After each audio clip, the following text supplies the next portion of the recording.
goes without saying that you're outstanding attorneys, and in the case of two, served as judges. All three have been found to be unanimously well qualified by the American Bar Association. So I'm not going to give you a mini bar exam to see if you remember some details of the law.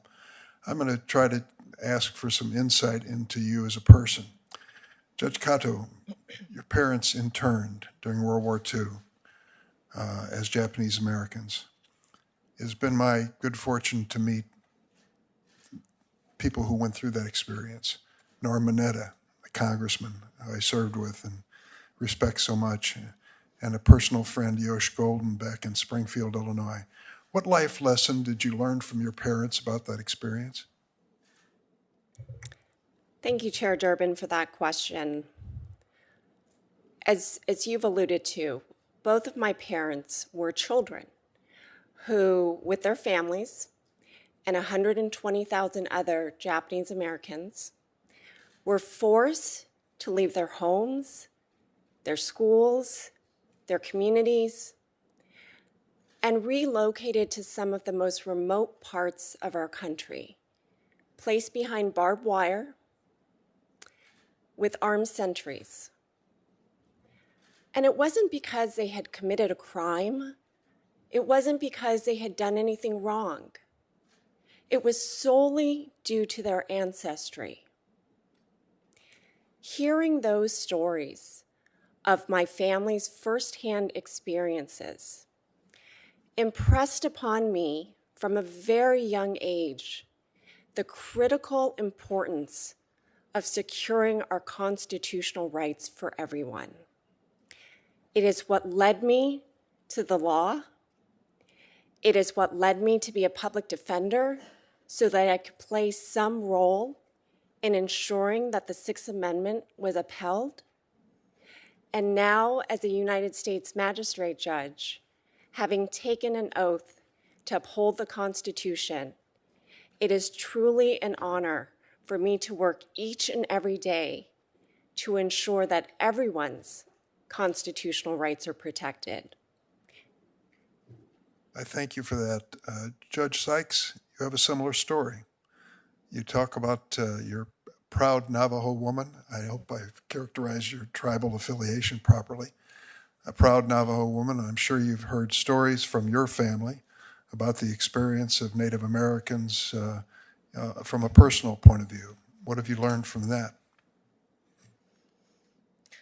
Thank you, Chair Durbin. I have learned a wealth of information from my family, not only my Native family, but also my non-Native family. I learned strength and resilience. As I stated in my opening, my great-grandmother spoke only Navajo, and she herded sheep for a living. But education was always very important to my family, and she instilled in my grandmother and then in my mother the importance of using education and making better for ourselves and for our family. My mother also instilled in that to me from a very young age. She was able to achieve great success with me in tow through college, through obtaining her master's degree, and even obtaining a presidential management internship right here in Washington, D.C. through the Bureau of Indian Affairs. So it is really the strength of my ancestors, the strength of the women in my life, as well as the strength that I got from living with my father. My father did instill in me different strengths as well. He always lived in big cities such as Los Angeles and Chicago and New York. And those experiences really taught me to adapt and to think quickly, because it was such a fast-paced world compared to living on the reservation and living with my mother. So it's those experiences that I bring with me to the bench, the experience of learning and respecting others, all living things, the experience of learning to adapt quickly, because as we often know, trials can bring unexpected events and you have to learn how to think on your feet. So it is all those experiences that I've gained from my family that I bring with me. Thank you, Judge Sykes. Ms. Roshan, I don't know your entire family background. It's not presented to us. But I do know one thing, that you made a life decision to join the Peace Corps, which I respect very much, to give your life in service of your country in some faraway place. Tell me how that experience or others in your life have shaped you to the person that you are today. Thank you, Senator. Public service has always been a priority in my family.